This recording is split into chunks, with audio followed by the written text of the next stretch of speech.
Gracias, damas y caballeros, por seguir con su telediario 1+1. Aquí está el hombre de los dueño martes. de los martes. Decano, sí. Cuéntenos. Nada, yo creo que estamos iniciando un año que parece que todavía está a expectativa a partir del 20 de enero con la juramentación del señor Trump. Todo eso, el mundo está esperando. En vilo. Son muchas las propuestas y las amenazas que ha hecho el señor Trump, que evidentemente eso, en caso de, puede traer consecuencias a nivel de la economía mundial.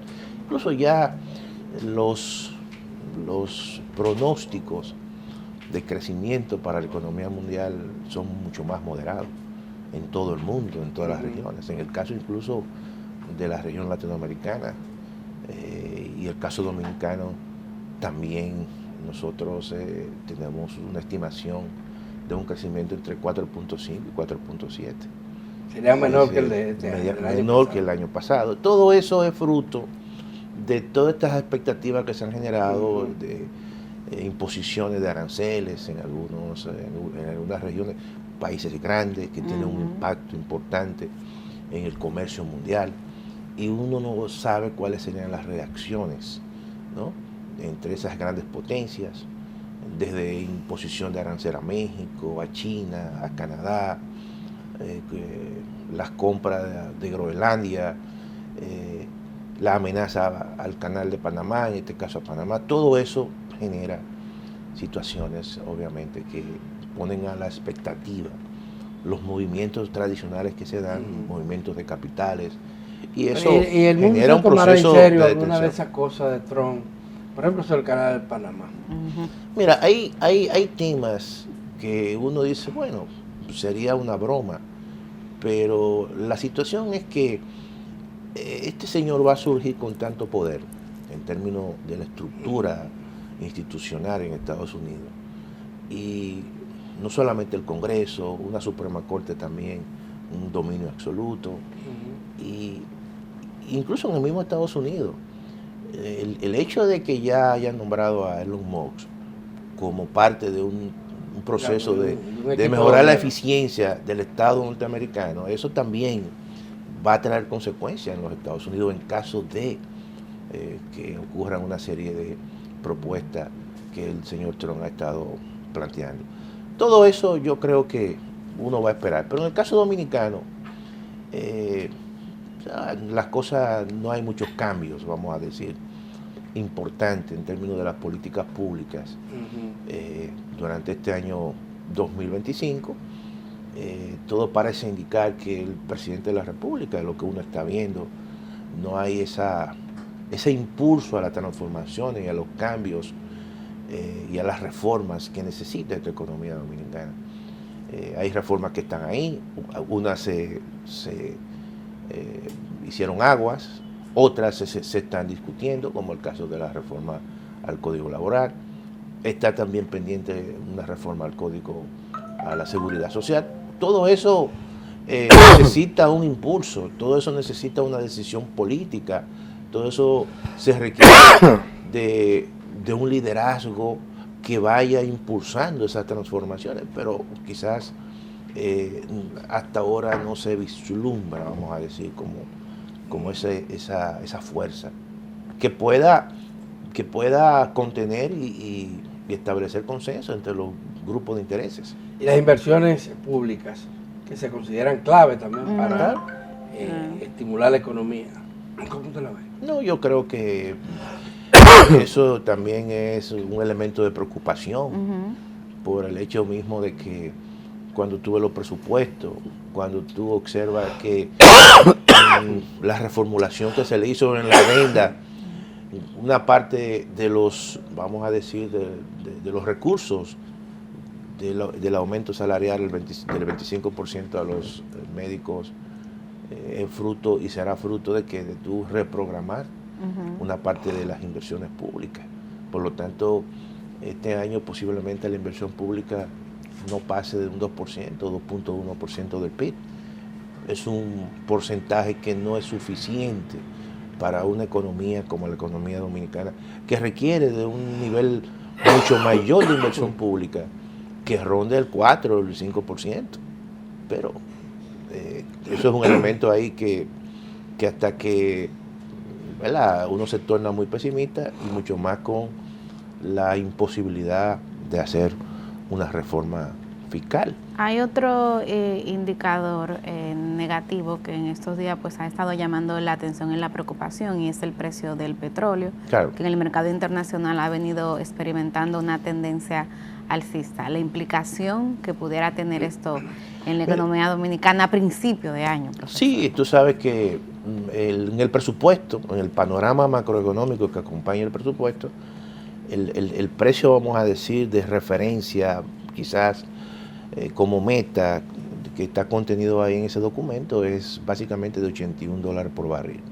83. Y los precios 83. Está 83. No, está a 79. El precio de referencia es 83. Sí. Y el del Work Step está a 79, que es el de referencia de nosotros.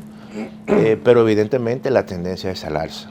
Hasta ahora está un tanto por debajo de ese rango. Moviéndose muy cerca, bajando, subiendo un pero chin. sí, todo eso es fruto de las situaciones claro. y los embargos que le han hecho a las compañías rusas. Sí, hay dos petroleras rusas embargadas, y a la asunción de Donald Claro, Trump y entonces todo eso, la misma expectativa que ha generado la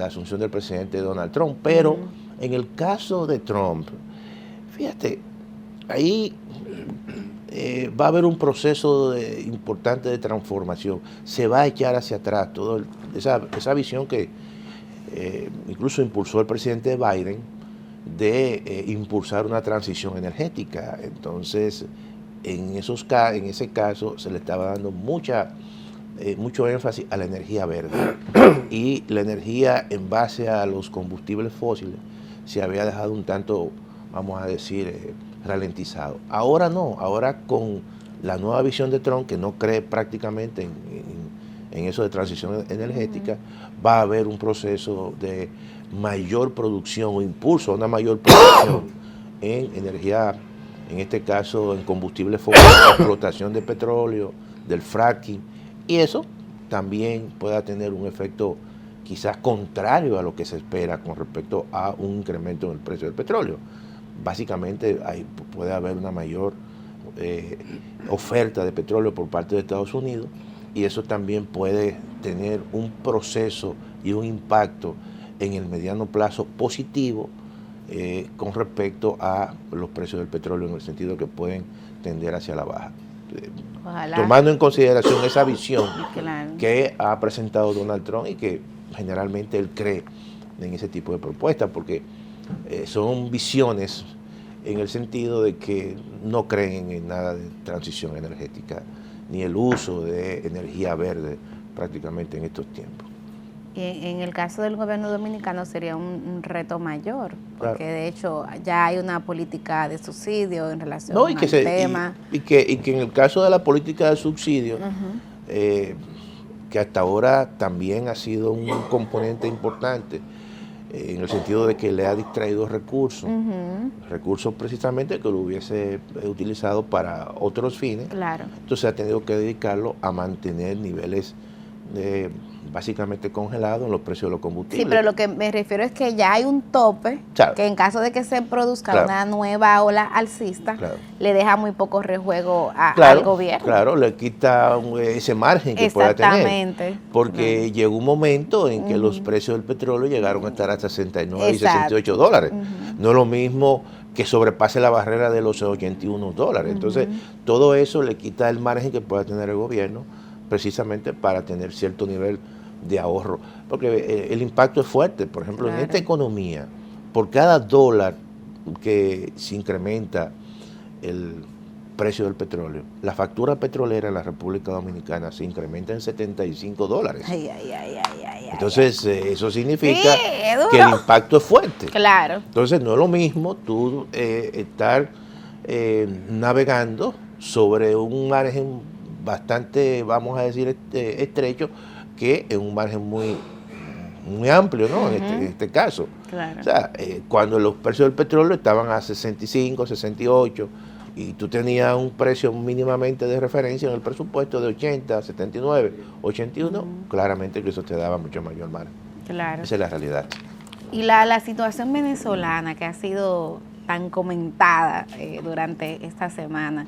Mira, yo te voy a decir lo siguiente. Yo creo que en el caso de Venezuela, cuando el término geopolítico influye mucho, Exacto. y cuando al margen de las situaciones internas que hay en Venezuela, pero inmediatamente los chinos y los rusos le dieron un apoyo, eso en cierta manera le dio cierto nivel de oxígeno a ese régimen de Maduro. Esa es la realidad. Y hay que decir lo siguiente, la economía venezolana ha venido mejorando, al margen de todo. También eso le ha dado cierto nivel de oxígeno. No estoy en este caso justificando situaciones internas y políticas que yo creo que todos nosotros, de una forma u otra, condenamos en términos de la democracia. No va a haber otro embargo. Y sobre todo tomando en cuenta que Trump va para el poder. Sí, bueno, ahí hay amenazas, pero no olviden, señores, que una de las principales empresas que venden gasolina en Estados Unidos es venezolana. Sí. Los negocios son negocios. Y están asociados a un capital norteamericano. Y están asociados a capital norteamericano. Sí. O sea, y eso ha estado ahí. Y ha estado ahí. Y ha estado ahí. Entonces, todo eso genera... Y uno nunca sabe. Puede haber cierto arreglo entre Rusia y Estados Unidos. Y hay un vínculo entre Rusia y Venezuela. Señores, todo esto hay que verlo En la geopolítica. en la geopolítica de los intereses económicos. Esa es la realidad. Claro, con esto, y uno mantiene una crítica, ¿verdad?, sobre los espacios democráticos que se han cerrado en Venezuela, pero hay elementos ahí geopolíticos que influyen y los intereses económicos están muchas veces por encima de esa lógica que nosotros pensamos. Muy bien. Profesor, mil gracias. ¿No? ¿A ustedes? Se acabó el programa, Millicent. Sí. Uribe. Mañana tendremos otra entrega aquí, otro conversatorio. Mañana les toca al ministro de Obras Públicas. Ah, Venir para acá. Y está bueno ver, entonces eso. si hablamos de Imperdible. inversiones Claro, Ay, ay, ay. claro. y de otros temas. Gracias por su compañía.